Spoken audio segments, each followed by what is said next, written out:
And howdy, howdy, howdy. How's everybody doing tonight? And thank you for being here on this wonderful Sunday evening. It is like 20 some degrees here in Michigan. Yeah, it is cold. Yeah, it's nasty cold, but it could be worse. We could be in Buffalo, New York, where our boy Chad is tonight. So tonight we got a great one for you. We got our good friend Nasty Nathaniel is joining us again tonight, and he is showing. We're going to be going over one of his another first audit that no one's done before. That's going to be insane. And as in the thumbnail, spoiler alert, they didn't like it. So let's see who all's here. We got Tommy is in the house tonight. Good evening, everyone, including Saudi intel operatives that are watching. Yes, there you go. Welcome. Assalamu alaikum. So let's see. We got guest 78. How are you doing? Some weirdo named Clearwater Chad. Xander Beaverhouse. How are you doing tonight? And he says, Nasty is a hottie.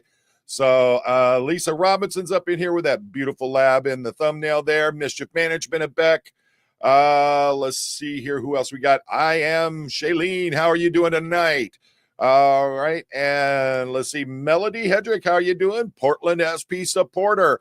Before we get too far into things, folks, someone in my comment said that they needed a new emoji added, and your wish is my command. So here is the new emoji for the channel. We have the declared plant Xenu patrol agent. As you can see there, Xenu landing. We have a picture of Xeno jumping over the top of the badge there, but if you want to be an official agent, there's the new emoji for the channel. But you know how we start these things off. We always bring in our good old friend from Clearwater, Buffalo, New York, Clearwater Chad. How are we doing tonight, Chad? Great, Poe. How are you doing tonight? I'm doing good, brother. I'm doing real good. So you got a weather report for us? Yeah, it is cold in Buffalo, Poe. It is 12 degrees. Yeah. 0% precip. The wind is at 4. And Roscoe advises it's 72% humid, Poe. Let's see. Oh, I already took it down. I had a picture of the of your driveway there that you had to shovel out there in Buffalo from the last time you guys had the snow. You got more snow coming in or what? Oh, I didn't check other than tonight. I'm sure there will be, though. I'll send you more pictures. We got a light dusting on the ground here, so it's not too bad. We have snow on the ground. It's too cold for it to melt. But what's concerning me is what is up with your hair tonight, brother? Well, as you can see, I dyed it, and a few weeks ago I cut it a little too short, and it was one of those deals. I was in a rush. You never should try to multitask when you're well, folks, I think we have solved the mystery. There has been a relic that has been over in Nepal for many, many years, and what they say it is they claim that it is the scalp of a Yeti, but and there's a picture of it, folks. But when you start looking there on the right-hand side of the screen, I think we've actually figured out where that scalp is coming from. That's just Chad having a good haircut day. So everything else going good there, brother? Oh, absolutely. It's great to be here, Poe. How's the boy doing?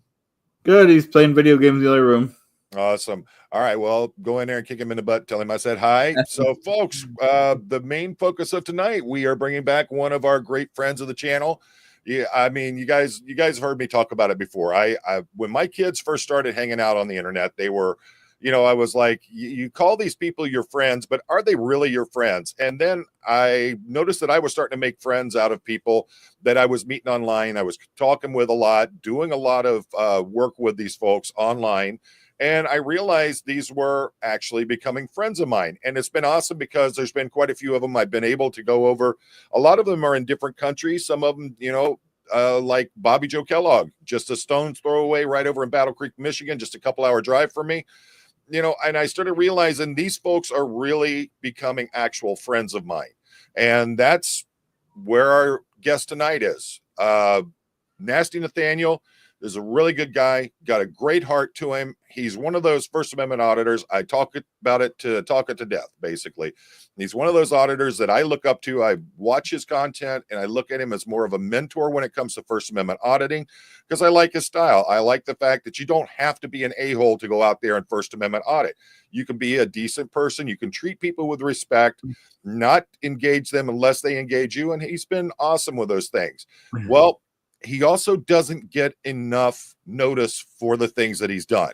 He really is a pioneer in a lot of different things that he's done. He's the first person to audit Scientology, the first person to audit the North Korean embassy in London, England, first person to audit the Iranian embassy. And tonight we're going to show you yet another of the first that he's done. And I couldn't be more proud, more happy to have this guy on. Everybody welcome our good friend, Nasty Nathaniel. How we doing, brother? Well, you know what, Poe, you're my friend. Chad, you're my friend. Chris Shelton, that's a different story. Oh, that's funny. We're on the same page with Chris Shelton, but go ahead. So, but did you like watching the content of watching grass grow and baloney mold? Oh, I mean, who wouldn't want to watch a video about mold? I mean, geez, and Chris said he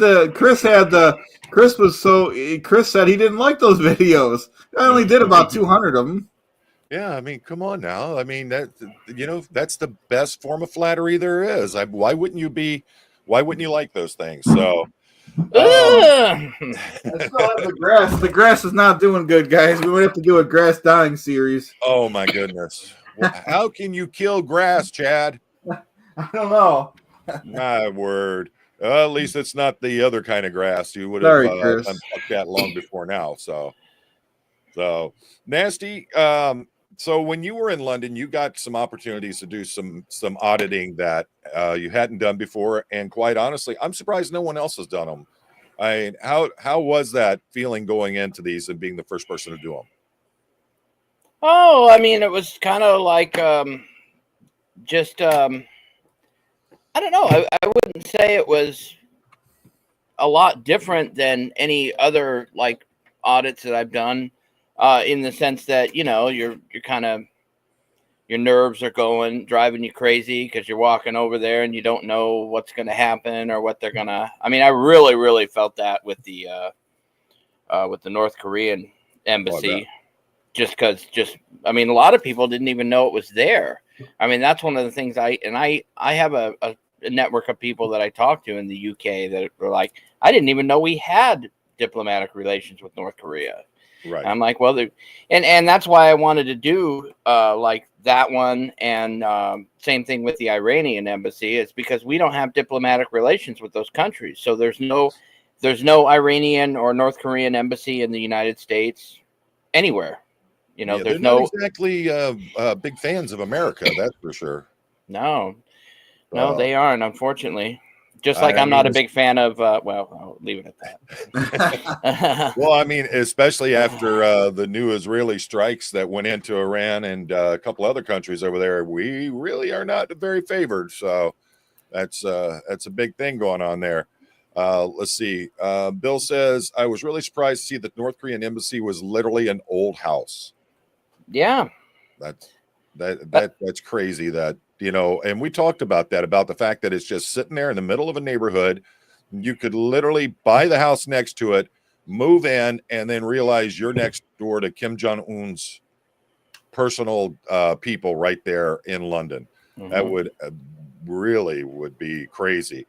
Well, I mean, Marjan, I'm talking about the government there in Iran. They're not pro-American. I've seen a lot of the videos that have leaked out from Iran with the people there and the way that there's been protests, there's been different things that are going on, and I've seen how the people are, but the government does not like the United States. So, and what I find interesting, did you know that Iran is the only country in the world that is still using the F-14 Tomcat as an active military fighter jet? No, I didn't know that. It doesn't surprise me, though. I found that out because there's a gentleman who is I believe he's Chinese, and what he was doing, he lived in Canada. He was procuring parts for the F-14. You know, they have all these big government auctions where you can buy used military equipment. He was procuring parts and turning around in Canada and shipping them to Iran, where he was making huge amounts of money for it. And he got in a bunch of trouble, and I was watching the video about that, and that's where I learned that they're still using the F-14 Tomcat as an official fighter jet for the country. Wow. So, just like I've heard that, like in places like in Brazil, you know, let's say you go down there and you want to take a domestic flight from Rio de Janeiro to Carumba or somewhere. I've heard they're still using like old DC-3s, propeller-driven planes, you know. It's amazing. Well, they're still doing that in Alaska and Canada. Those are the two biggest places that you can actually fly old propeller-driven DC-3s that are still active and being used as air transport vehicles, because they're so hardy they can actually withstand the very northern Canadian and Alaskan temperatures and kind of climate over there. It's crazy how they are doing it. Yeah, Tommy, Canada is still using the first generation F-18. They're expanding though. My understanding is they're stepping up to they're going to be stepping up to some F-35s coming up, and no disagreement there, Marjan. They have some of the best engineers in the world. I just think that, me personally, I think that there's a lot of things that have been holding them back, and they haven't ever really gotten the kind of credit they deserve for some of the engineering feats that they have. But that's the people. The people, I love the Iranian people. I'm not a fan of the government. So, not, I'd like to see a more open government that I feel is less oppressive to the actual people. So, well, it's like I have a friend that I just recently reconnected with. I knew him from years ago, back when I was still living in Hawaii. And he was his name is Mustafa, and I used to call him Magic Mustafa. Did you really was he really named that, or did you just get that from the Lion King? Well, he was really named Magic. I gave him the nickname Mustafa, but he's from Saudi Arabia. Yeah, and I knew, he was going to school, in the States and was studying, and he's back in Saudi Arabia now, but he lived here in the United States for several years, so. And, we became really good friends. And like I said, we just recently reconnected. And, I was talking to him about, Saudi. It's kind of like what you were saying about, there's a big difference between what the average Iranian person thinks of the United States opposed to what the government thinks. And it's pretty much what he told me. He said, your average Saudi citizen, isn't going to scream death to America. They're not going to, your average Saudi citizen is going to treat you with kindness and respect. It's the government that, what I mean? That's a different story. And there are, of course, people that are very fanatical about, and certain things and stuff. But he's like, your average Saudi citizen, he's like, you'd be fine. Like, no one's going to do anything to you. It's not. Yeah, I've been to Saudi, and I got to say, it's an amazing place. I mean, the people are very open, welcoming people. Long as, just like with any country, as long as you're respectful of the people, the culture, don't go over there with a Johnny Somali kind of attitude. I've never been, there's very few countries I've been to where I haven't found the people to be open and welcoming to me. As long as you respect them, their culture, their laws, it's generally, always been very pleasant things for me. And I found that, what was it? What was weird in Saudi was you could be driving along, do 30 miles in the middle of the desert, and suddenly 10 miles straight of the most beautiful green grass you've ever seen, where they've literally imported topsoil and started growing grass with water. They have some of the biggest desalination plants on the planet, and yet we have places here in the United States where they say they have a water shortage. Literally, Saudi Arabia says we're not going to have that problem. We're going to desalinate the ocean water and turn it into clean drinking water. I mean, I don't get it. How, some of the places you live in, Cali, you see how it is where they say they don't want you watering your grass, they don't want you doing these things because there's water shortages. The ability to do it's right there. It's just a matter of whether or not they're willing to invest in doing that. And Saudi Arabia certainly pumps a lot of money into its infrastructure and things that are going on there. So yes, what made you want to do the audit of the Saudi Arabian embassy while you were there? Well, because partly because I have a fetish for Saudi men. No, just kidding. But I got a laugh out of Clearwater Chad. No, I just, honestly, I don't know, because I had audited the Saudi Arabian consulate years ago. Mm-hmm. Just, the foreign consulate in Los Angeles. So I mean, I don't know why I mean, honestly, I can't say particularly why. I mean, I knew why I wanted to do the North Korean one. I knew why I wanted to do the Iranian one, obviously, because, you know, they don't have any here.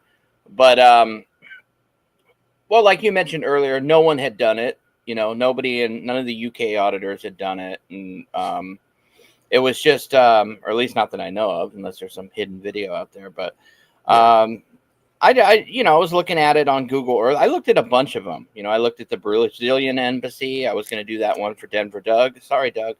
I looked at, you know, a handful of different embassies, and the Saudi one I liked because, you know, they had their own fixed building, their own fixed structure, and I guess one of the things that attracted me to it too was it just looked like an embassy, and what I mean by that is, you know, like I was talking to the Skip Tracer. I don't know, he might be lurking in here, but you know, and no, he'll probably be in later, but if not, then I'm gonna have to.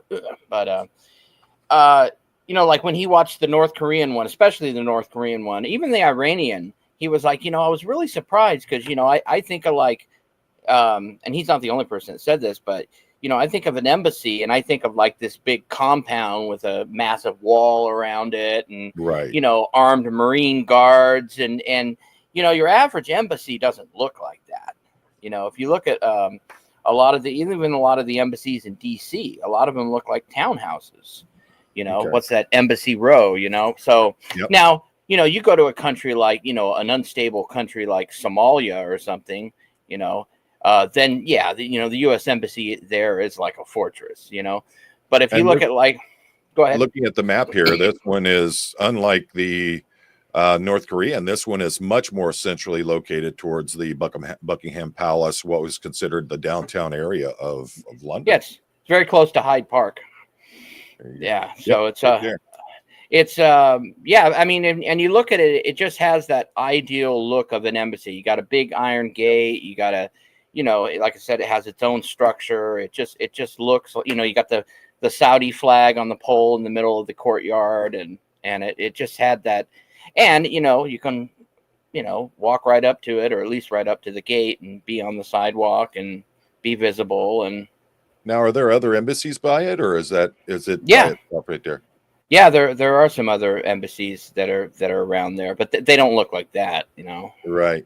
But yeah, I see what you mean. This literally looks like what I would expect an embassy to look like a grand kind of structure that is gated off with beautifully kept grounds with their country flag right in the center of it. And yeah, this is what I would think of. I mean, you even see the gate there with the symbols for the country and all that. This is what I would expect to see as an actual embassy.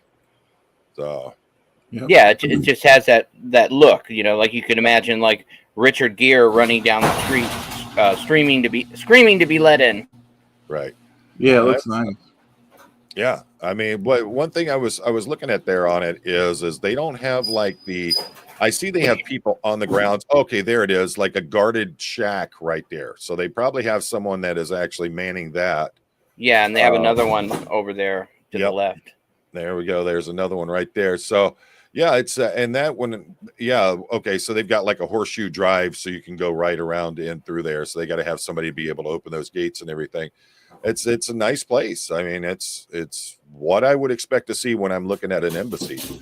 So when you decided to do this, and as we're going to see when I pull the video up in just a moment here, things right off the bat, things started going, getting interesting, didn't they? Yeah, they started getting weird. You know, they definitely took notice very quickly. Really? And which is kind of good when you're doing an audit. I mean, you know, at least I didn't have to stand around and twiddle my thumbs but no, I mean, you want to be visible. I mean, you want people to see you, because if nobody sees you, then what's the, you know, I mean, you can't really test the situation that way. Absolutely. But yeah, I was a bit interested. I mean, it's like what we saw with the North Korean embassy. It popped off pretty quick. So I'm gonna go ahead and pull the video, pull your video up for that, folks. The link to the video is right here. It's in the chat section there. And if one of my mods could pull up the link to Nasty's channel, that way we can go ahead and you can link over there, folks. Make sure you get over and you check out Nasty's channel. He's putting out a lot of great content. Like I said, there's a lot of firsts in there that you don't see. So let's go ahead and get into the First Amendment audit of the Saudi Arabian embassy in London, England.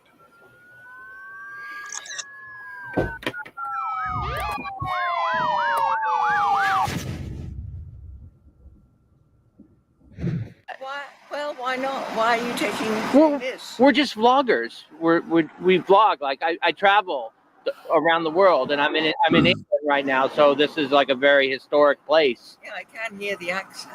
Yeah. I think it's more the lack of accent, wouldn't you? Yeah. Well, you know who that lady is? No, who is that? That is a teaser clip from an audit you will be seeing soon or whenever. I saw the brass sign on the other side of the car there, so I knew what that was. Well, that's not just any Scientology location. That is Saint Hill Manor. Yeah. So. And we're definitely going to be reviewing that one as it comes up. That's awesome. Yeah, that's Scientology's UK headquarters. And that lady, I actually had a pretty extended conversation. When I say extended, I mean maybe like 2.5 minutes. That's long for a Scientologist to talk to you. Mm-hmm. But she was actually, I don't know her name. I should have Skip Tracer run her through his facial recognition software. But she's an OT8. She's an OT8. Yeah, she went clear on the free wins, and I had a pretty animated conversation with her. And that's a good spot for for the Xenu Patrol, the declared agents that should be there. So all right, let's get on into this, and it's going to start off with freedom to photograph and film in the UK. Members of the public and the media do not need a permit to film or photograph in public places, and police have no power to stop them from filming or photographing incidents or police personnel, which is kind of interesting because I've seen like Top Gear where they're out and they're filming and they literally pull them over and ask them if they have, I guess if it's going to be something that's actually for like broadcast for, profit broadcast and things like that, it might be different where I've seen them actually pulling them over and demanding to know where their permits and things like that are at. But just being out on the street, that's really cool that they have this so that someone like you or just anyone that's out there in the public can film without having to worry about it. That's a nice thing. I like the music. Very nice. Ooh, sounds very British. Yeah. All right. Nathanial out here in London, England. And right now I'm going to be conducting a British audit of the Embassy of Saudi Arabia. Yeah. We're going to make sure that our friends with the Saudi Arabian government respect and honor my rights under British law to take photos and videos of anything I can see from a public space. Is that an electric car on the left there with something sticking out the front of it like that? Honestly, I don't remember. I mean, I really wasn't paying attention. I was just too focused on what was going on over there at the embassy, because you'll see as we get more into it, they were actually doing some work on the gate. I see that. Chad, you're our resident EV expert here. Does that look like some kind of charger for an EV? Yes, it does. It looks like whatever their British equivalent to the Nissan Leaf is. I think it'd be a Renault something or other. Okay. Because it's got the front charger like that. Yep. Okay. I knew Chad would know. He literally, he's like Rain Man for electric vehicles. So, all right, let's see how this goes. I'm an excellent driver. And hopefully the Sheikh of Arabi will approve of this audit.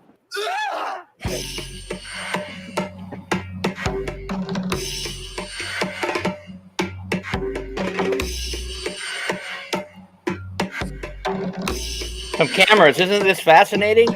Yeah, I'm thinking this is a Scientology location by all the right. A lot of cameras.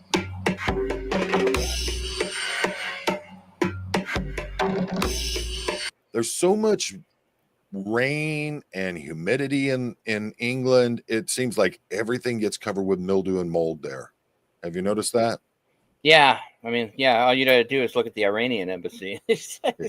I mean, you look at the North Korean embassy. I mean, literally the wood that's they're using for the fascia on the buildings is literally rotting away from all the moisture that's been soaking into it. So I mean, and you can see here, there's you got the specks of the mildew and stuff like that all around this. I mean, it's incredible how much moisture there is over there in London. That just seems like makes Seattle look dry. So. Oh, look at this one's moving. Oh, this is like a Scientology camera right there. Oh, there you go. Oh, it is moving. I just wonder if it's going to move it. Oh, Look yeah, at that. as I move it. Yeah, these ones are always kind of fun. It's almost like that the one from the sci-fi movies. How it moves and follows there it wherever goes. you go. Oh, looks like we got some kind of maintenance work going on here. As you can see, we got like a maintenance van there that's just beyond the gate. Got the gate is heavily chained. I don't know how well you can see that. There we go. It looks like a security guy over there. Unlike some of the other embassies I've been to, this one you can't really get close to it. But we got the Saudi logo there. It looks good though. The swords. And then we got like something over here, which is like over by like where the flagpole is. We got the Saudi Arabian flag. And then we got like some kind of art exhibit. What is this, like a Picasso or something? I don't know what that is. Or maybe it's a replica of a Keurig coffee maker. I don't know. But yeah. Actually pretty cool looking. As always, folks, I'm on a public sidewalk, not on their property. So I'm going to film what I can see from the public sidewalk. And hopefully my rights to take photos and videos in public will be respected. Hopefully nobody will try to exert any laws that don't exist. Because if they do, well, I might have to spank their Saudi booties. Looks like we got the security guy there. He's checking me out, or maybe he's just keeping an eye on the maintenance guys. I wonder what they're repairing or what they're building. I wonder if maybe they're building like a gas pump. Maybe they're building a secret tunnel where they can traffic. Or I don't know. I shouldn't say that. Or maybe I don't know. Maybe they're just repairing the gate. Maybe somebody tried to come through here with a nasty pill. I know, and that's why. Yes, I'm so happy. What?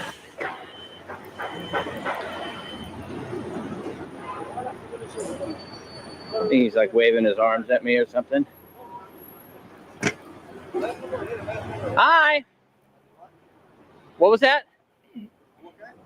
I'll have to come a little closer. I can't hear you. What? You okay? Yeah, I'm okay. Yeah, how are you? Are you okay? You expecting something? What was that? I'm saying you expecting something from this building.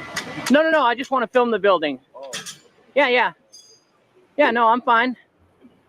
How are you? not too bad. Not too bad. Okay, that's good. Right on. Just doing some public filming. All right, cool. Awesome. All right. Well, that was heavy. Right, cam back. Okay, we got the Saudi cam back. All right. No, nothing wrong with that. I mean, if I can take a picture of him, he can take a picture of me. Absolutely. All right, cool. Yep. No harm, no foul, folks. I don't think he has a problem with it. What? You have to come closer. I can't hear you. We got like another security guy over there. Yeah, they don't know what to do. All right. I kind of get the feeling they're not used to anybody doing something like this. No, they probably haven't. Well, as far as I can tell, I searched. That's another thing I did. I searched on, to see if there were any auditor, because obviously there's an auditing community in the UK. Right. I haven't seen anyone that's done this. Yeah. Let's see. This is unbelievable how they can have a camera wherever they want and just disregard any law that they want. Well, I mean, that's how it is. They're doing what they they're doing what they want to do, and Parker Osmond would be proud. Sir Crepidus is a legend. Yes, he is. Let's see. Mint Diggity wants to know, is any relation to Nasty Neil? You know who that is? Like Neil Sean from Journey? No, I don't know who Nasty Neil is. Yeah, Peter, I don't think that the ambassador was going to come out for this. I think they're going to have their security out there handling these things. I don't think they're going to let the ambassador come out and engage with a First Amendment auditor out there. Yeah, the ambassador is probably watching auditing videos on his flat screen TV. Yeah. You know, with the whole thing with First Amendment auditing and all that, and then with these entities having diplomatic immunity, you ever worry about them just doing something to you while you're doing this? No, not really, because here's the thing, like, especially a country like, one of the things that I read about Saudi Arabia, same thing with North Korea. They're very concerned about their public image. Oh, okay. You know, because anytime there's an incident, like I was just recently, and I'm going to talk about this later in the video when we get to it, but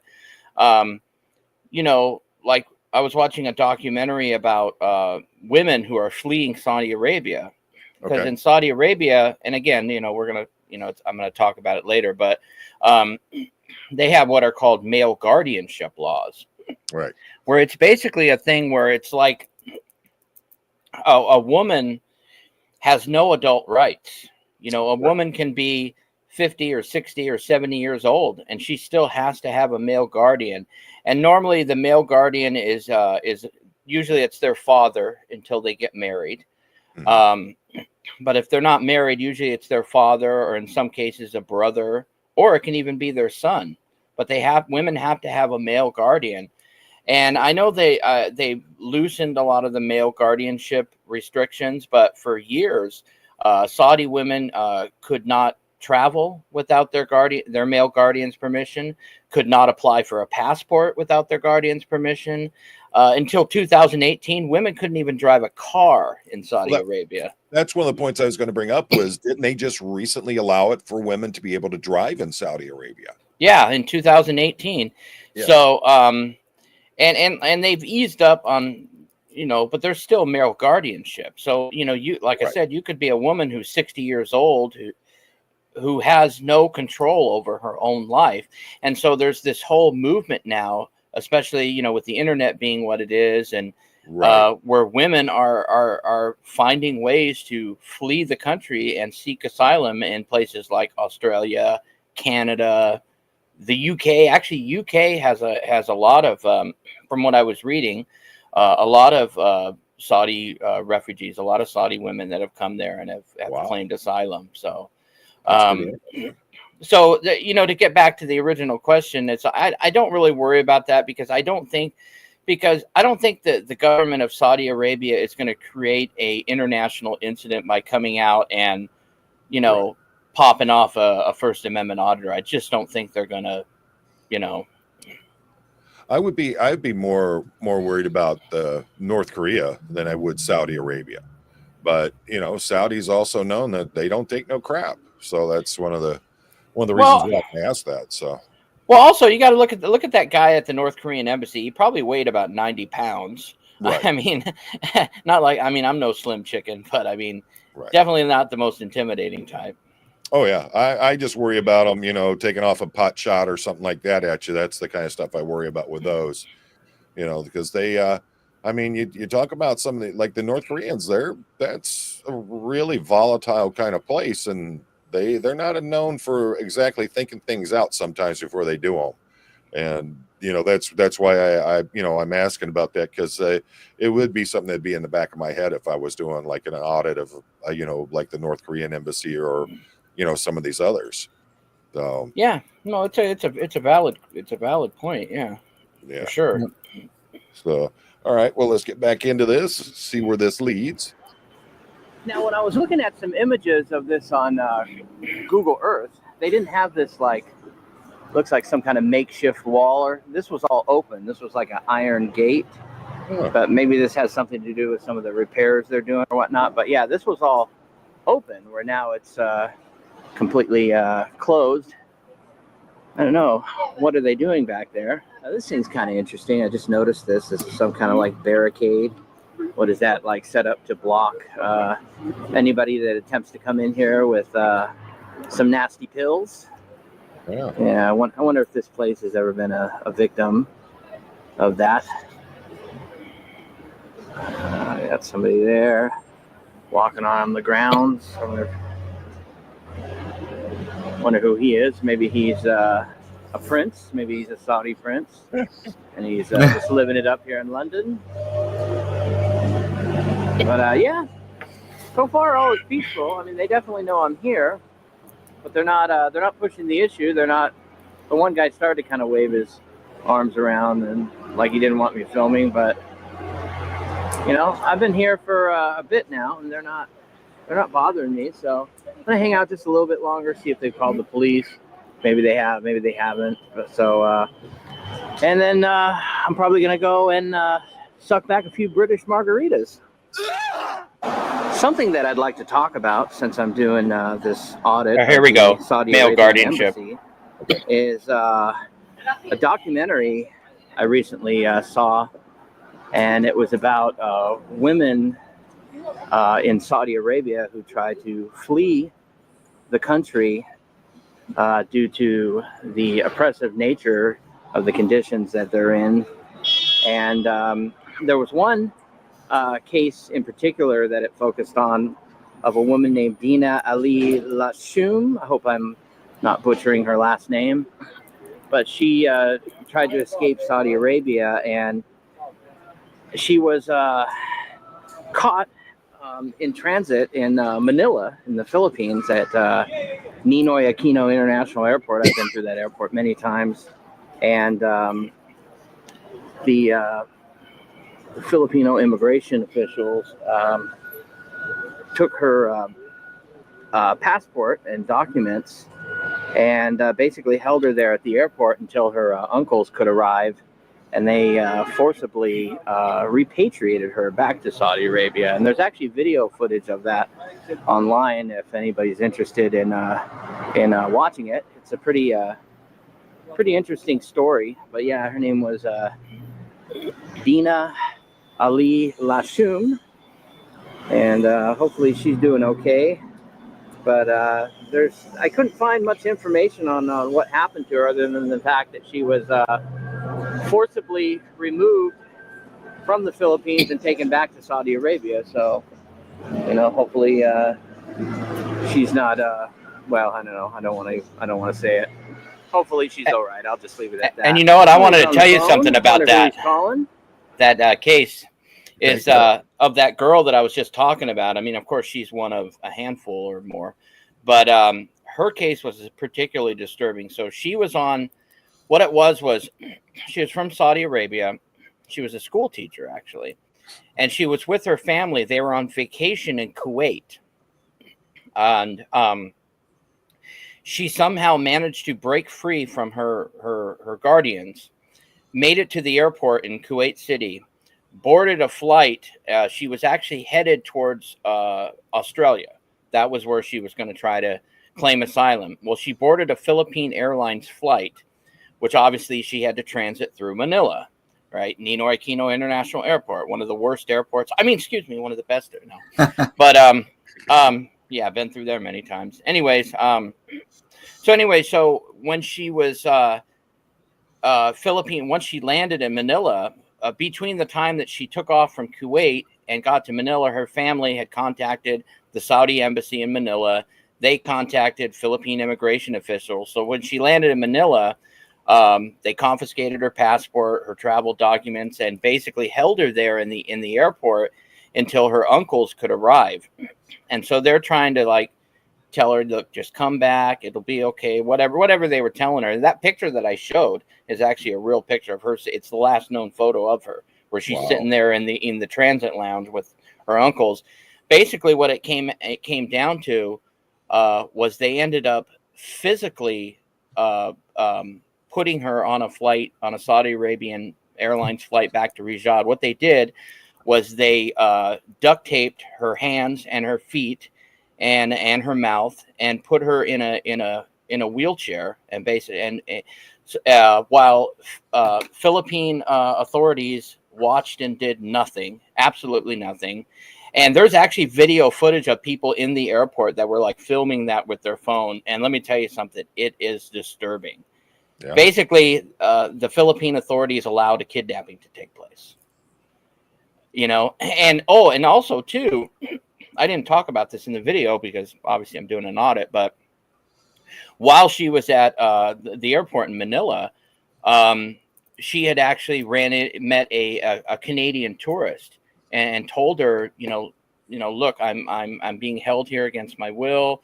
My family's on their way here. If I go back to Saudi Arabia, I'm going to be dead, And so with the help of this Canadian tourist who was also in transit, was waiting to catch an outbound flight, they started tweeting, posting stuff on Twitter and different social media. They recorded a video of her basically saying, please, somebody help me. And I saw an interview with that girl, that Canadian tourist, and she was saying, we were calling everybody and nothing. We called the Manila Police District. We called everybody they could think of to come, and nobody would do anything. And it's real. That was really disturbing, especially, like I said, if you get a chance, Google her name or type her name on YouTube. And there's, like I said, there's footage of her being in duct tape, being physically put on a Saudi Arabian Airlines flight back to Saudi Arabia. Extremely disturbing. And what's her name again? Dina, D-I-N-A, and then Ali, A-L-I, and then I actually was pronouncing her name wrong, but it's Lasloom, L-A-S-L-O-O-M. Yep, I got her.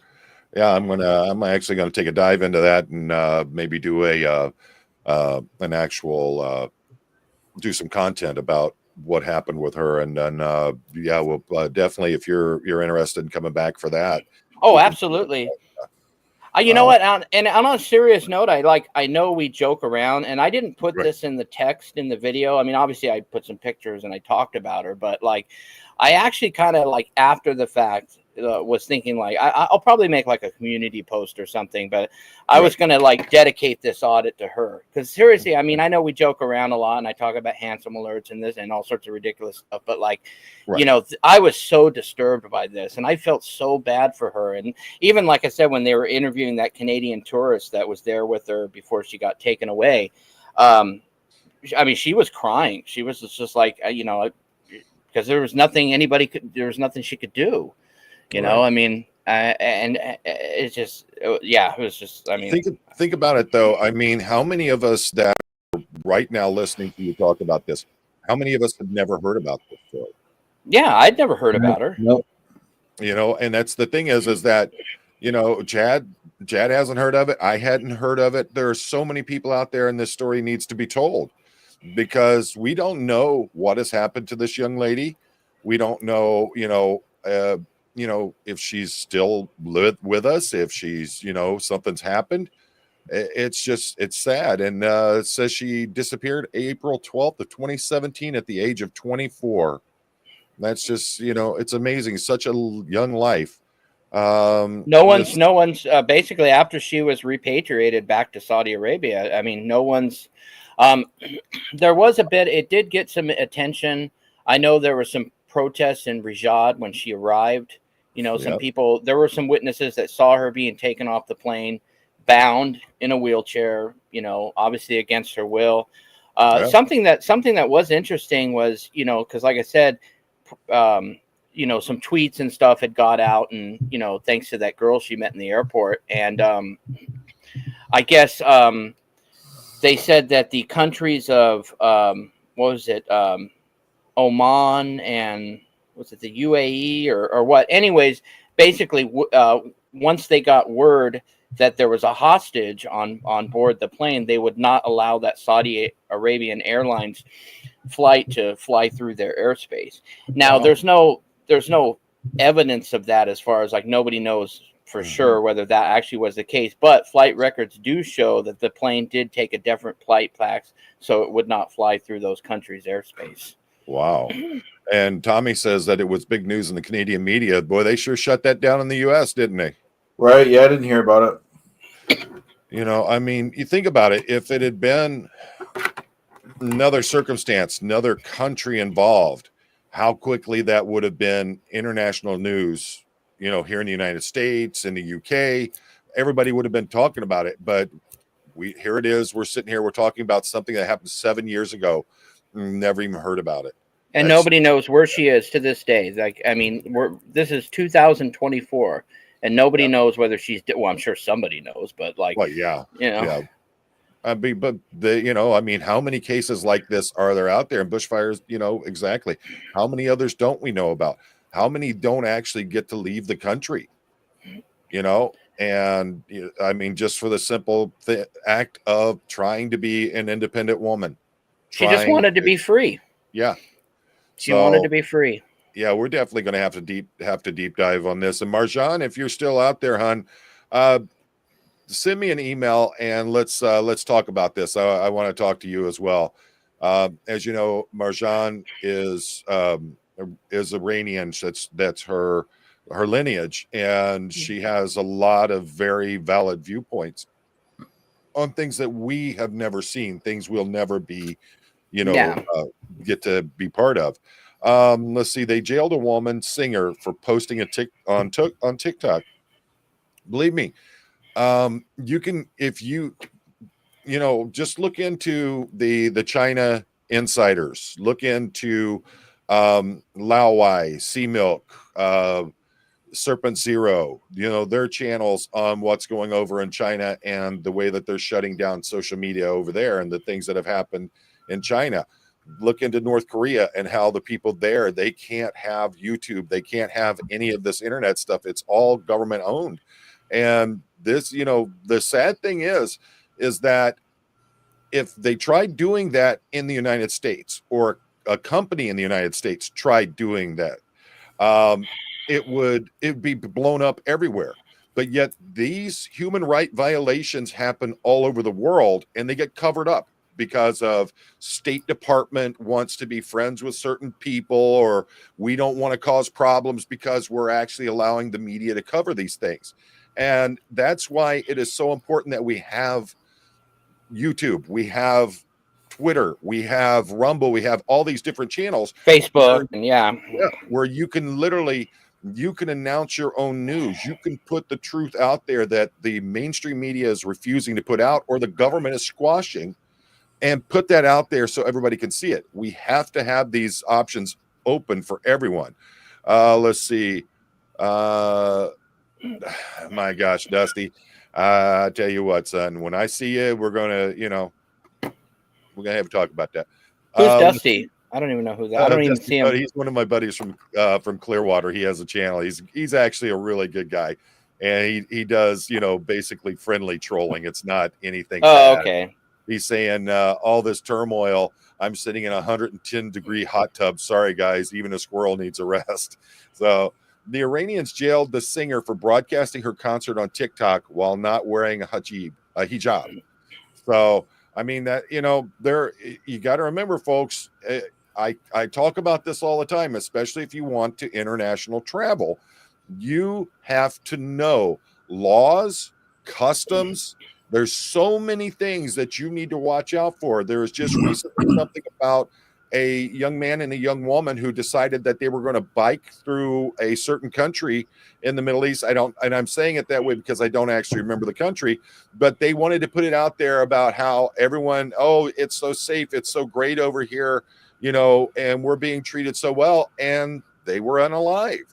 The fact is that there are reasons why there are warnings. Don't travel to this country. Don't go to this place. And a lot of people think that they can just do what they want. So let's see. And the best thing to do is really, if you want to know whether it's a situation where you're thinking about traveling to a certain country or whatever, all you have to do is type in, just go on Google and type in entry requirements for U.S. citizens to Iraq or whatever, and it'll tell you. And usually when you type in those countries like Iran, Iraq, Yemen, Saudi Arabia, level 4 travel alert. American citizens are advised not to travel to Yemen or wherever.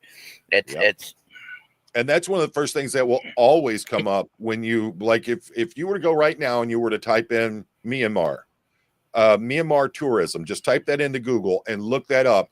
One of the first things that's going to pop up is U.S. State Department warnings about traveling there. So you want to pay attention to those things. And I know a lot of people want to say, oh, it's just the government trying to control us. No, there are serious safety concerns. I was in Thailand and I was approximately 30 miles from the Myanmar, which used to be called Burma. I was 30 miles from that border and you could hear gunfire from there. There's literally a civil war going on over there. And there is a State Department warning, not safe for travel. So that's a reality, folks. And I'm not saying this to be, oh, I know all this. No, I'm not trying to say anything. I'm trying to let you know. Please do your research before you decide to go anywhere outside the United States. And Iran is also on the list. Although I know that there are Americans who have gone over to Iran and have posted content from there and have had just wonderful times. So, it's you just need to be prepared when you're going to these places, and you need to have your eyes open and you need to keep your head on a swivel. So, all right, let's get back into this. And definitely we're going to have to get back together. Nasty, get Marjan in here and have an actual deep dive into some of these things we've just been talking about. No, I'd totally be down for that. Awesome. All right, here we go. Although he's calling Canadian Rights Media. It looks like he's Canadian Rights Media has ties with the Saudi government. Really? And he's going to give him the 411 on me and what I'm doing. He's definitely wearing my coat. Or I don't know. Maybe he's not calling a CRM. Maybe he's calling True North Transparency. Ooh. Maybe True North Transparency is a secret agent, and he's going to fill him in on everything that's going on with me. I don't know. I hope not. I hope him or CRM won't rat me out. Oh, looks like we got the Met Police on the scene. I was wondering how long it was going to take because I know it happened a whole lot quicker with the Iranian embassy. So, yeah. What is that car right there, Chad? What is that logo on the front of that car? Looks like. You think it's Volkswagen? No, my standard answer is always Renault. If you're in England. or I saw a lot of Renaults, also a lot of Peugeots over there, a lot of Citroens, and those. And it's kind of crazy because when I was in Malaysia, Proton was the big auto manufacturer. It was the Malaysian auto manufacturer. You saw their cars everywhere, and you see their logo, and you're just like, "What the heck is that?" All right, let's see. Is this a male or female officer coming up on you here? I think it's Hugh Grant. Oh, okay. Now, is this one armed? It looks like he's got. No. Okay. No, that was the first one. The first two that showed up were just regular street cops, and then they sent the firearms unit. Ooh, there we go. Okay. Oh, so they did call the police. Hopefully, the police will educate him. He's armed. Hello, mate. Hello. How you doing? You right? Yeah, I'm fine. What's your name? Huh? What's your name? I see. Wow, he's definitely got the haircut. Yeah. Doesn't that music sound very chicish? Yeah.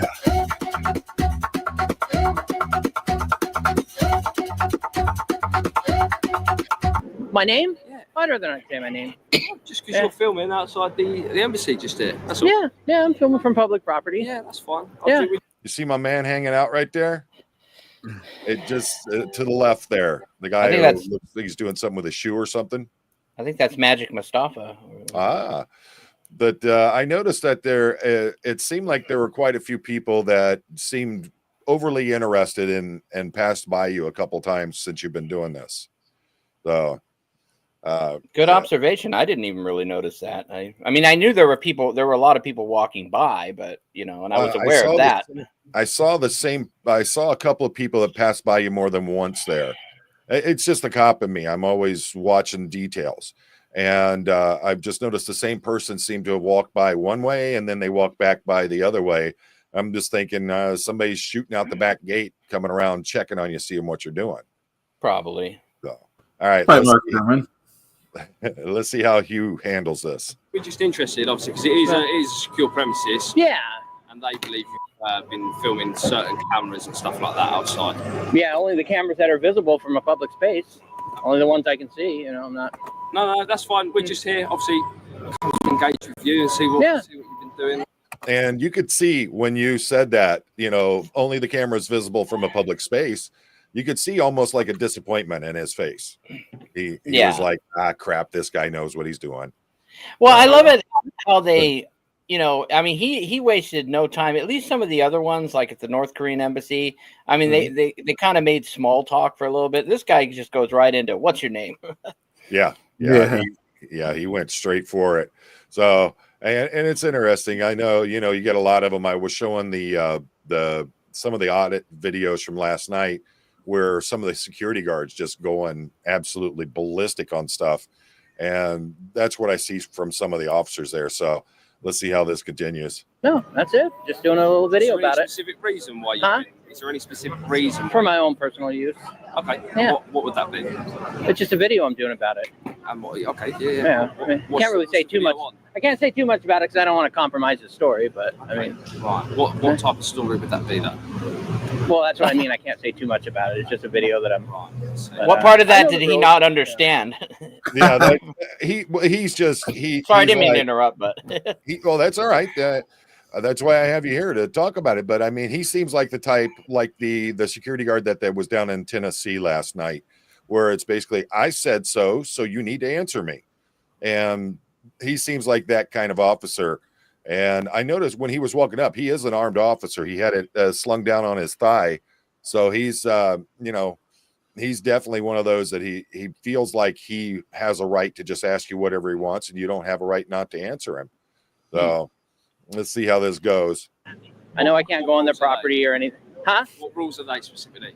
Well, that I can't go on their property or anything like that. I mean, that's the. No, I mean, even if we'd get in trouble if we done something. Yeah.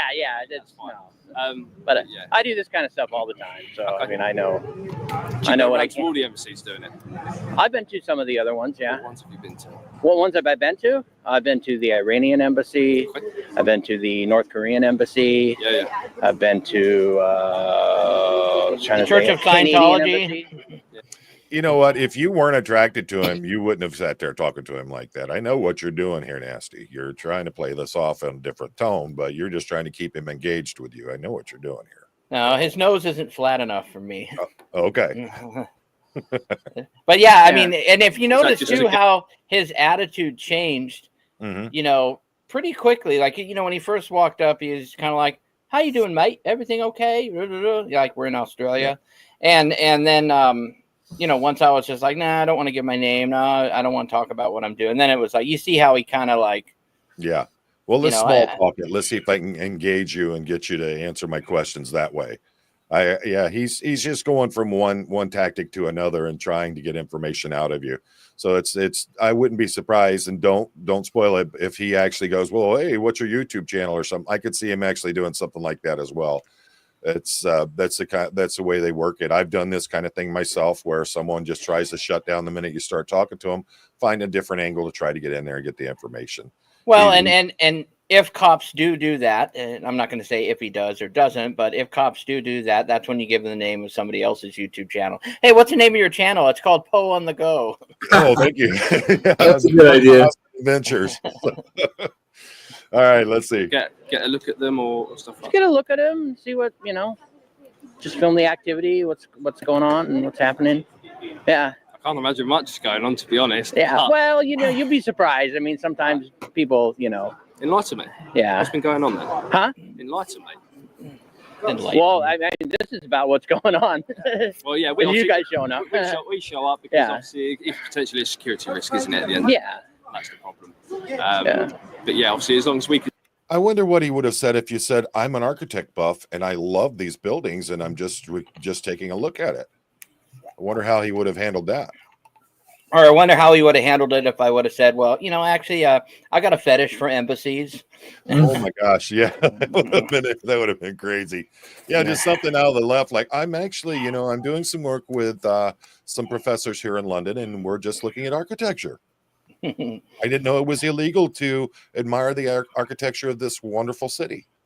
Tally ho. And there you go. You can stand here and make sure that you're doing what you should be doing at the end of the day. That's all we want to do. Yeah. So See if the you're second more than willing officer. to provide your details, and we can just run some checks, and we'll be more than happy potentially to then continue on that.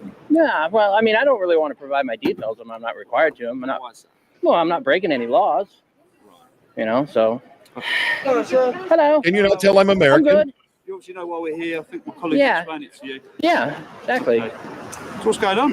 Just filming the embassy, like I was telling your Are constable. you a tourist or what do you do? Just visiting. Sorry? Yeah, just visiting. Just visiting? Yeah. What are you here for? They got four. I've been here for about a week. Okay, enjoyed it so far? Yeah, I mean, I've been here before, so. Is this the only embassy you filmed, or have you been filming? I filmed a lot of other ones. Yeah, I was telling you. Have we met you before? By any chance? Not you personally, but I've met some of your other. You guys are constables, right?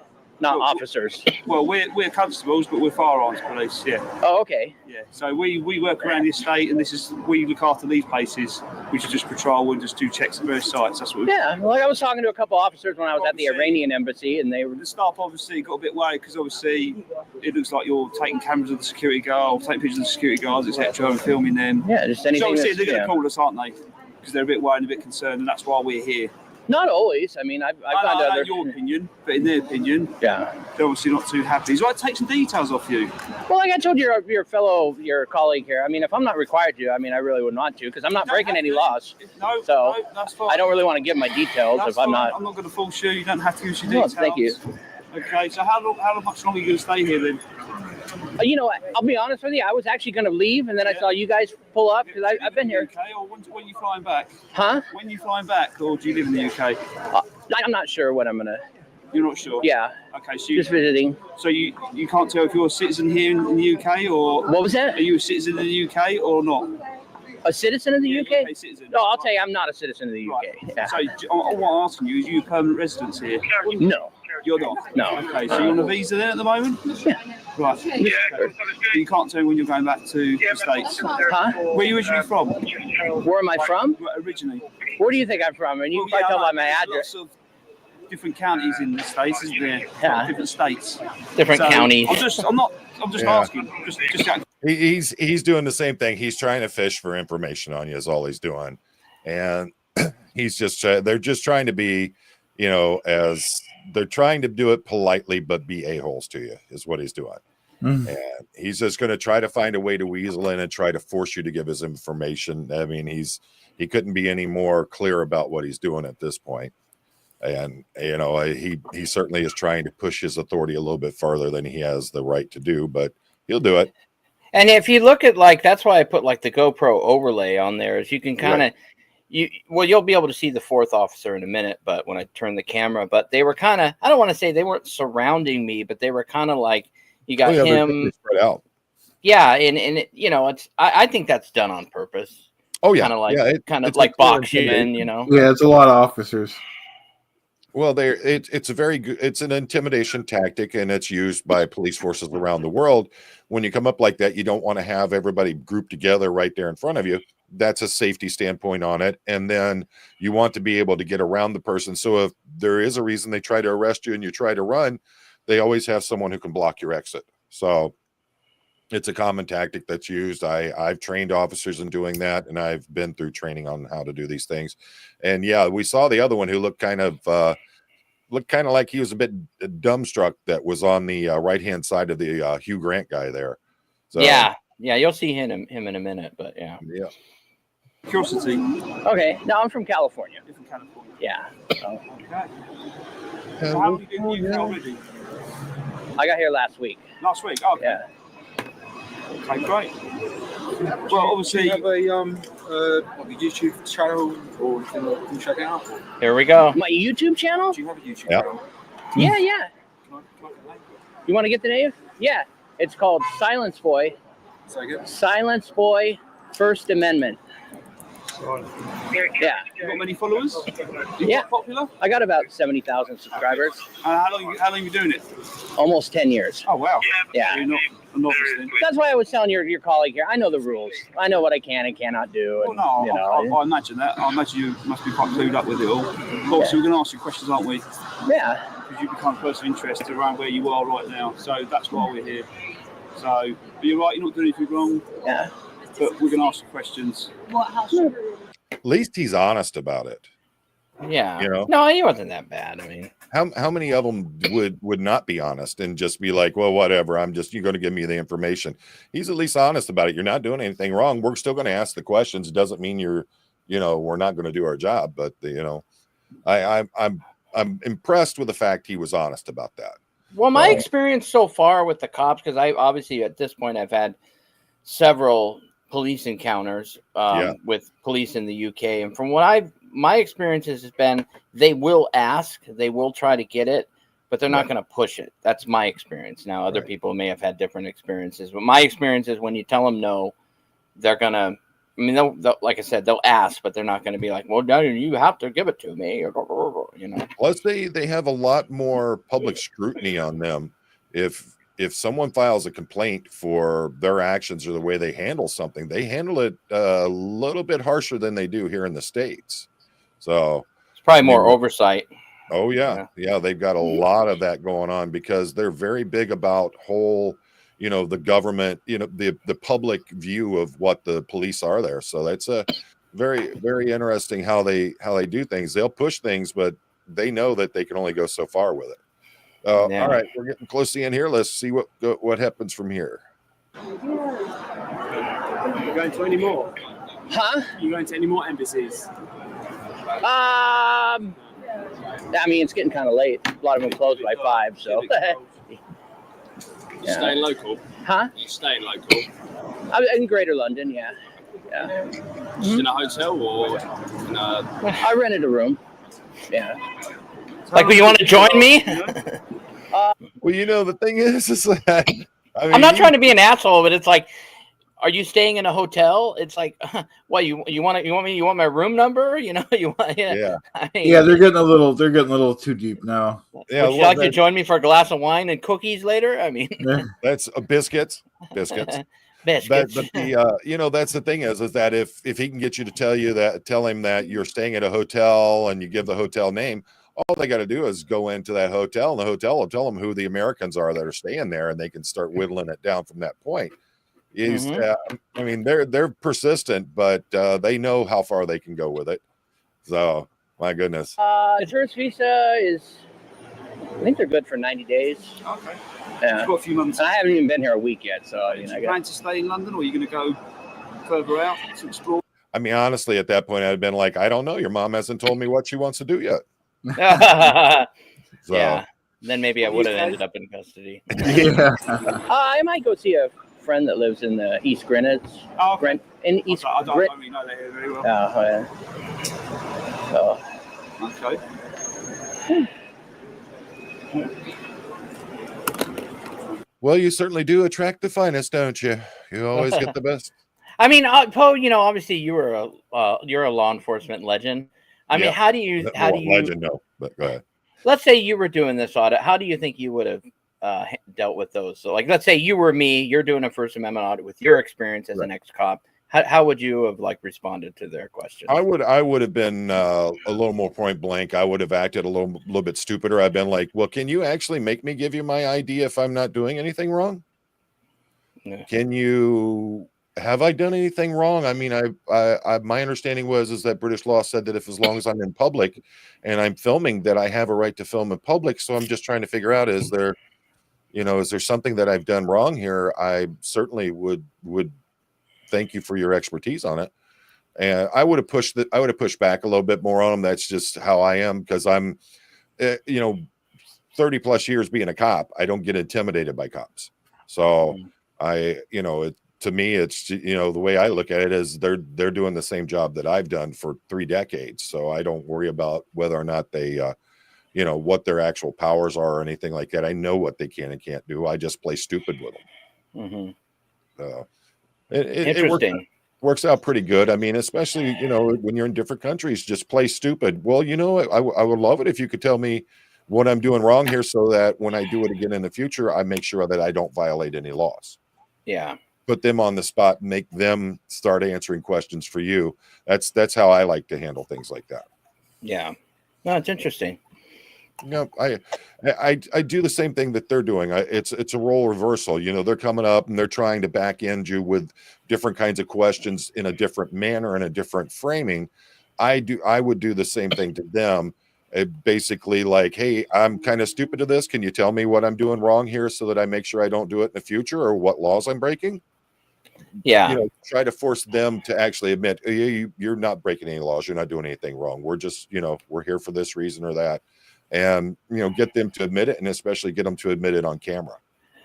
Yeah, no, that's interesting perspective. And you know what, I know we got to get back into the video, but one more like question I have is like, well, I was going to say Chad, but we all know how Chad would react. Oh, Chad would have whooped them all by now. He got the hair up, and he would have stunned him with that. Not sure without being in the moment.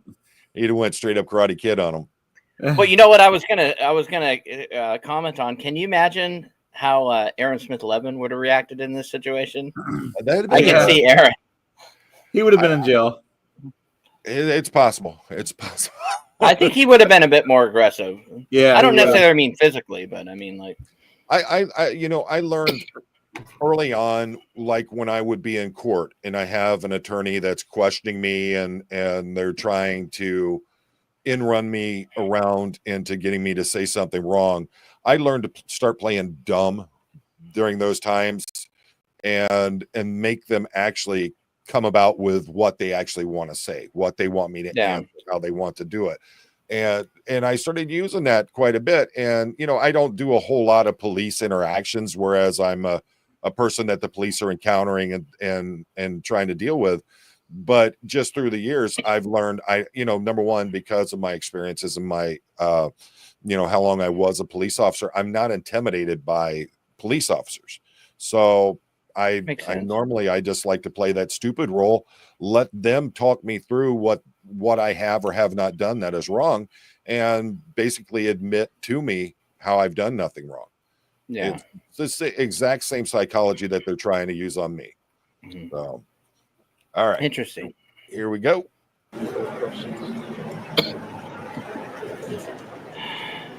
I take it he's a supervisor. What's your fascination with the embassies? Do you just like the look of the building, or? I mean, I think they're fascinating. Yeah. You know, anything against the Saudis or anything like that? No. I have to ask. No. No. I mean, you know, Have you been to like Downing Street or around there, Westminster? Have you been there yet? I don't know that street off. You don't know Downing Street? Maybe I just know Prime Minister? Huh? Where the Prime Minister is, Downing Street. Oh, is that where? I didn't even know. You didn't know that? I mean, I've been to Buckingham Palace, but so we know what that is. But I thought you might know because a lot of people go there. Just like a popular tourist attraction. Oh, okay. So. Yeah, like at that point, I would have been like, yeah, I try to stay away from the touristy spots. You know, they might be great places and all that, but why do I want to go there and be with 15,000 other people fighting for a chance to take a look at something where I can come here and see beautiful architecture without anybody approaching me and bothering me and wasting my time. Mm-hmm. So.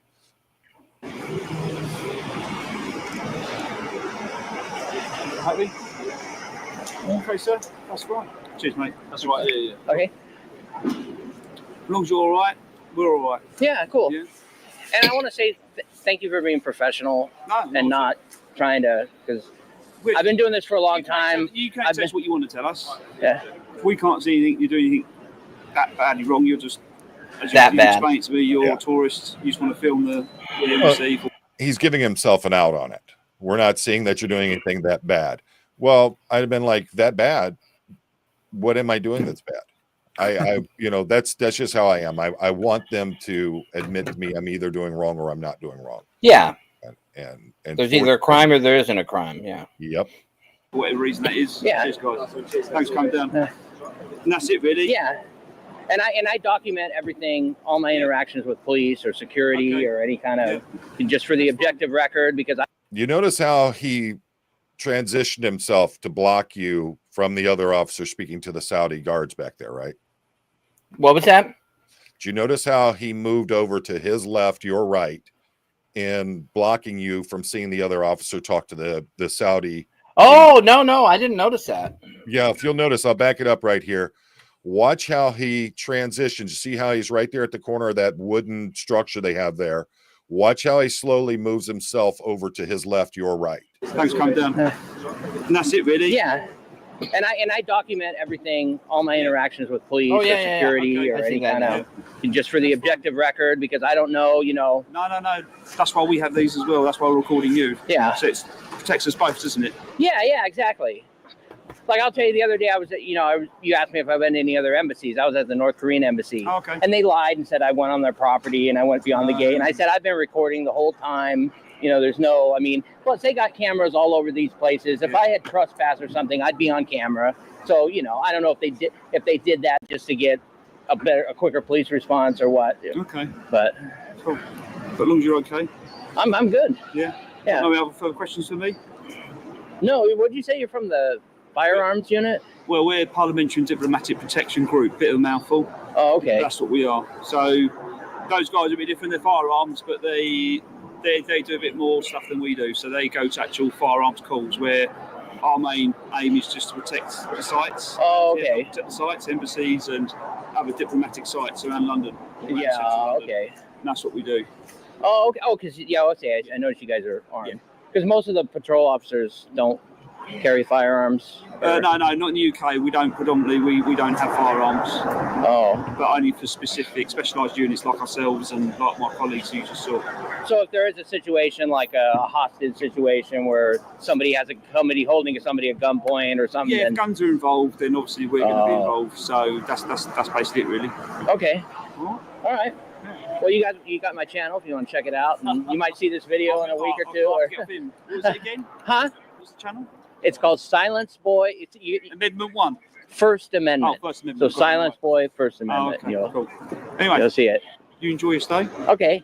Okay. And like I said, honestly, I'm just going to get a few more shots. I'm going to wrap it up. That's fine. I was actually going to leave because I've been here for a bit, and I didn't realize they called the police, and then I saw you guys show up, and I'm like, okay, well. If you do, it's best in your interest to do that. Obviously, you don't have to, but obviously, they're just going to keep coming back, and we're going to keep talking to you, and I'm sure you'll get fed up with us. Yeah. Keep talking to you, and you talk to us. So, okay. So that's fine. If you're going in the next 5 minutes, that's great. That helps out immensely. Okay. All right. Awesome. All right. Well, thanks for being professional, guys. I appreciate it. Enjoy your stay. All right. Take care. Okay, take care, buddy. All right. Take care. Bye. All right. Well, that was good, folks. All right. Well, I like to see professional conduct like that. Oh, look. We got some folks there exercising their rights to take photos of the embassy. All right. Nobody's stopping them. I got security just went around the corner. I guess he's camera shy. Maybe he forgot to shave this morning. He's got a 5 o'clock shadow. Well, that officer's been here for sure. All these people here taking pictures, and nobody called the police on them. So, like, what's the deal? That's interesting. She's right up there at the gate. Mm-hmm. So are they going to get the? And that's why I recorded that. Or? Yeah. Did you notice she covered her face up? Watch when she turns around. Now you see her right as you're going to see right here. She's sitting there and she's doing the whole heart love emoji kind of thing. And then watch as she notices you're filming. Watch how when she turns, she pulls her hair across her face. Taking pictures, and nobody called the police on them. So, like, what's the deal? Are they going to get the firearms police on them? Or I'll tell you something interesting about that scene. I think I'm going to. They actually asked me to take a picture of them. Did they really? Gate. Yeah, I took a picture of them with their phone. But okay, yeah, I just thought it was interesting how she turned and covered her face up like that. So, it's interesting how people act once they realize someone's actually filming them or watching them. So. Yeah. Go ahead and wrap this audit up. If you guys watched the whole thing, you saw what happened. The security here ended up calling the police. And the Met Police showed up, but they didn't violate my rights. They were definitely pushing for information, but it is what it is. So I think I'll give the Met Police. Well, I don't know. I'll just let you guys decide. I think the Saudi Arabian consulate definitely gets a fail, but as far as the Met Police, you guys let me know what you think. So I'm going to go ahead and wrap this up. Nathaniel, heading on out. So until next time, may the audits or the Saudi margaritas be with you. I don't know. Do they drink margaritas in Saudi Arabia? Ooh, I don't know. I think I know the answer to that one. Thanks for watching, everyone. Appreciate it. I find it interesting. Like, you know, they won't. You're not allowed to drink there, but you go over to Dubai, and the alcohol flows like water over there. So Abu Dhabi, Dubai. So Bahrain, Qatar, even Qatar, you know, non-Muslims can drink.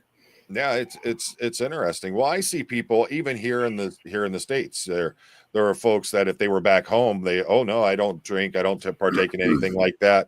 But you know, the thing is that Peter Anderson, there's no drinking in Saudi Arabia, but they'll get over here and they'll certainly partake. Yeah. Oh, and behind closed doors.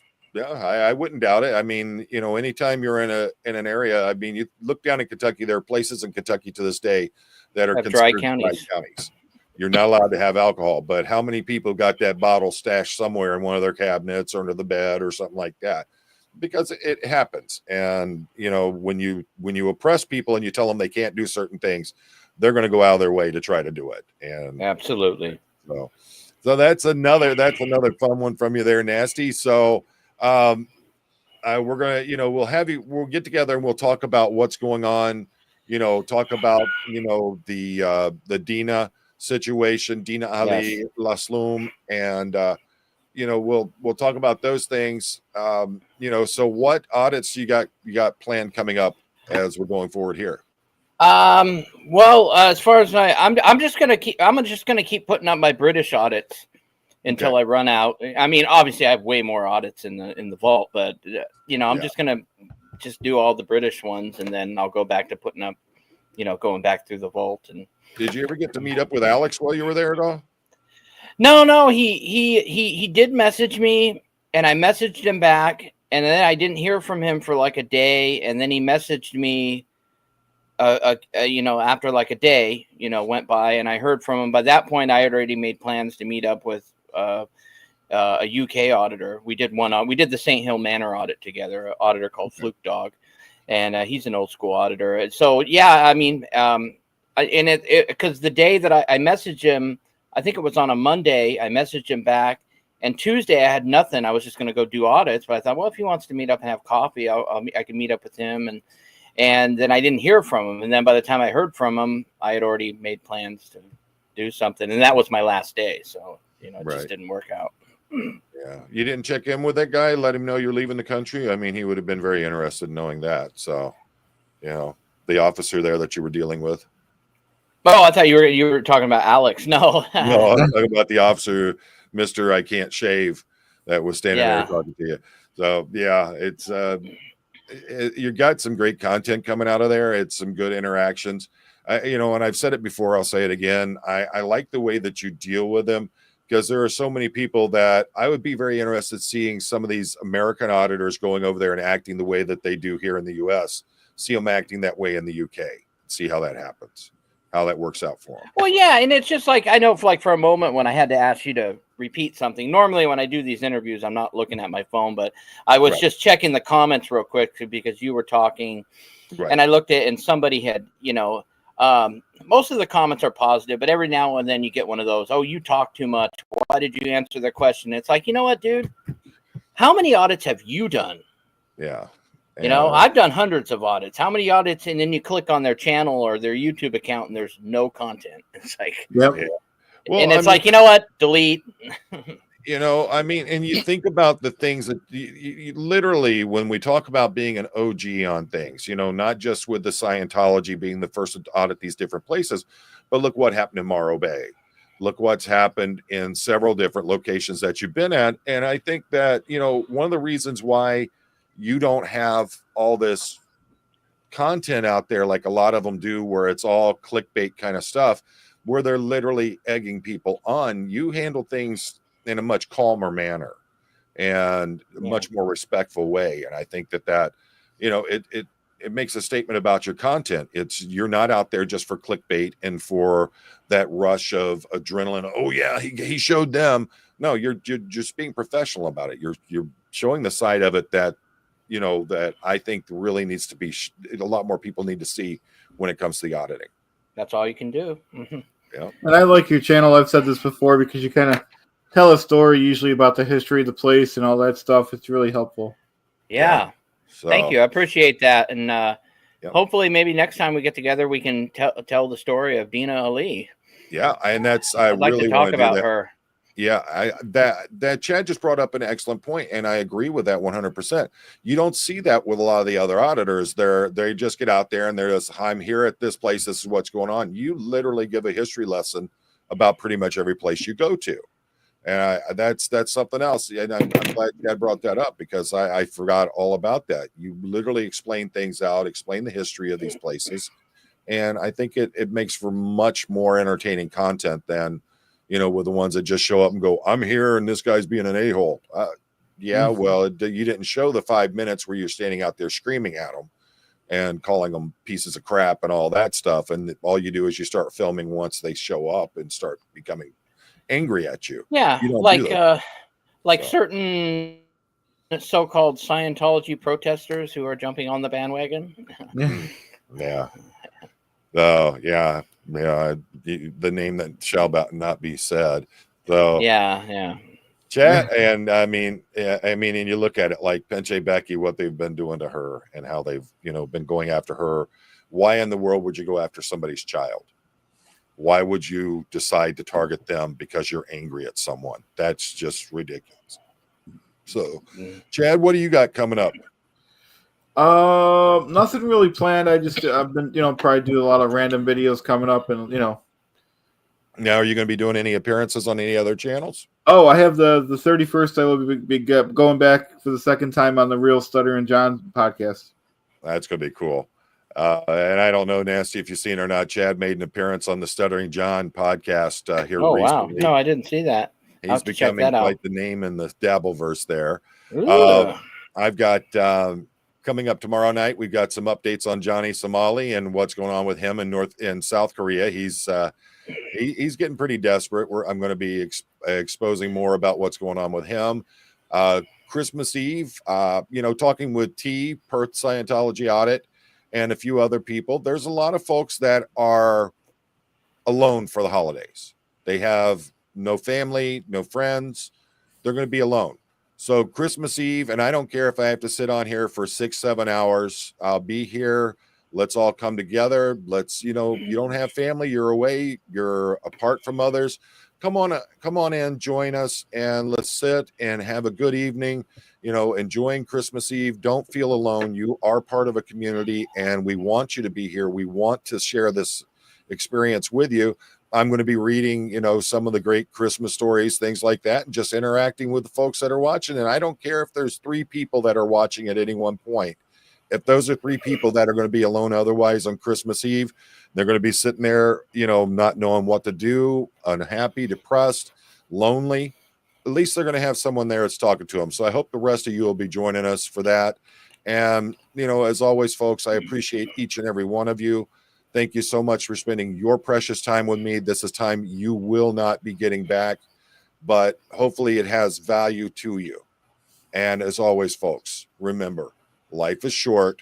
You get one shot. Make it count.